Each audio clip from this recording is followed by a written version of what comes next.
ছাত্র জনতার গণ অভ্যুত্থানের মুখে ক্ষমতাচ্যুত আওয়ামী লীগ সরকারের আমলে আইজিপির দায়িত্বে ছিলেন চৌধুরী আব্দুল্লাহ মামুন। সরকার পতনের পরদিন তার চুক্তিভিত্তিক নিয়োগটি বাতিল করা হয়। অন্যদিকে শহীদুল হক ২০১৪ সালের ৩০ ডিসেম্বর আইজিপি হিসেবে নিয়োগপ্রাপ্ত হন। তিনি ২০১৮ সালের ৩১ জানুয়ারি অবসরে যান। গত ৩ সেপ্টেম্বর তাদের দুজনকেই গ্রেফতার করা হয়। গ্রেফতারের পর রিমান্ডে সাবেক এই দুই আইজিপি বিভিন্ন তথ্য দিয়েছেন, যা নিয়ে প্রতিবেদন প্রকাশ করেছে দেশের প্রথম সারির একটি জাতীয় দৈনিক। প্রতিবেদনে বলা হয়েছে, গ্রেফতার সাবেক দুই আইজিপি রিমান্ডে কী তথ্য দিয়েছেন জানতে চাইলে ডিবির সংশ্লিষ্ট সূত্র জানায়, সাবেক আইজিপি চৌধুরী আব্দুল্লাহ আল মামুন বলেন, আমি পরিস্থিতির শিকার, আমি গুলি চালাতে চাইনি, যা করেছি সবই প্রধানমন্ত্রীর নির্দেশে করেছে। তার নির্দেশেই ছাত্র জনতার উপর গুলি চালানো হয়েছে। ঘটনার সময় যেহেতু আমি আইজিপি ছিলাম, তাই আমার দায় এড়ানোর সুযোগ নেই। নিয়তি মেনে নিয়ে যা হওয়ার তাই হবে, এটি মাথায় রেখেই তিনি আত্মসমর্পণের সিদ্ধান্ত নেন বলে জানিয়েছেন।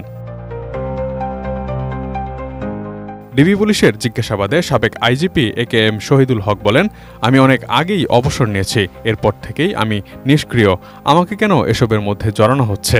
ডিবির সংশ্লিষ্ট কর্মকর্তা জানান, AKM শহীদুল হক বিভিন্ন সময়ে বিভিন্ন উস্কানিমূলক মন্তব্য করেছেন। মূলত এসব বিষয়েই তাকে বিস্তারিত জিজ্ঞাসাবাদ করা হয়েছে। কাঠ ও পিভিসি ম্যাটেরিয়ালের সংমিশ্রণে তৈরি আধুনিক RFL উডিডোর, কাঠের চেয়েও কঠোর। ৫ আগস্টের পর গ্রেফতার শেষে রিমান্ডে জিজ্ঞাসাবাদে নেতারা ঢাকা মহানগর গোয়েন্দা পুলিশকে জানিয়েছেন, শেখ হাসিনা স্বৈরাচার ও ফ্যাসিস্ট হওয়ার পেছনে আওয়ামী লীগের ৫ জন নেতা দায়ী ছিল।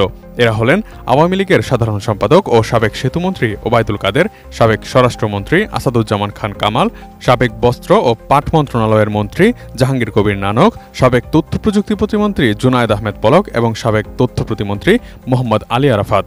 গ্রেফতারের পর বেশ কয়েকজন আওয়ামী লীগ নেতা, সাবেক মন্ত্রী, প্রতিমন্ত্রী ও আইনশৃঙ্খলা বাহিনীর সাবেক কর্মকর্তাদের রিমান্ড শেষে কারাগারে পাঠানো হয়েছে।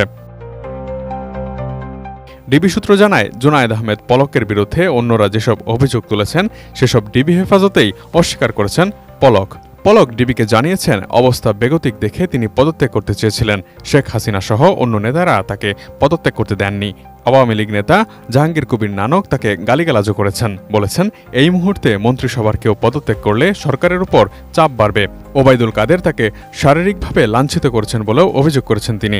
শেখ হাসিনার সামনে পলককে অপমান করা হলেও তিনি কোনো ভূমিকা নেননি, উল্টো শেখ হাসিনার অবস্থান ছিল নানক কাদেরেরই পক্ষে, এমনটাই বলেছেন জুনায়েদ আহমেদ পলক। সাবেক প্রধানমন্ত্রী শেখ হাসিনার উপদেষ্টা সালমান এফ রহমান ডিবিকে জানিয়েছেন, ৫-৬ জন নেতার জন্য দেশে ভয়াবহ পরিস্থিতি তৈরি হয়, আর এই পরিণতির জন্য শেখ হাসিনা নিজেই দায়ী। সালমান আরও বলেছেন, আমি যেহেতু ব্যবসায়ী, তাই ব্যবসায়ীদের সঙ্গে আমার বেশি বৈঠক হতো। ওইসব বৈঠক থেকে দেশের অবস্থা স্থিতিশীল রাখতে বিদেশিরা চাপ দিত। আমি ওই চাপের কথা তৎকালীন প্রধানমন্ত্রীকে অবগত করতাম, কিন্তু তিনি পাত্তা দিতেন না। এমনকি রুদ্ধদ্বার বৈঠকগুলোতেও তাকে রাখা হতো না। কারফিউ ঘোষণার দিন ওবায়দুল কাদেরের দেখামাত্র গুলির নির্দেশের বিষয়ে প্রশ্ন করা হলে তিনি বলেন, আইনগতভাবে এটি বলার সুযোগ নেই। তিনি কেন এই ধরনের কথা বলেছেন তার ব্যাখ্যা তিনি নিজেই দিতে পারবেন। যুক্তরাষ্ট্রের সাথে তার যোগাযোগের বিষয়ে জানতে চাইলে তিনি ডিবিকে বলেন, যুক্তরাষ্ট্রের সঙ্গে তার বিশেষ কোনো কানেকশন ছিল না। বিদেশিরা আমাদের দেশে অনেক বিনিয়োগ করেছে, কিন্তু টাকা নিতে পারছিল না। এ কারণে বিদেশিরা মাঝে মধ্যে তার দ্বারস্থ হতে বলে জানান তিনি। Imtiaz Alam, desk report, ATN news.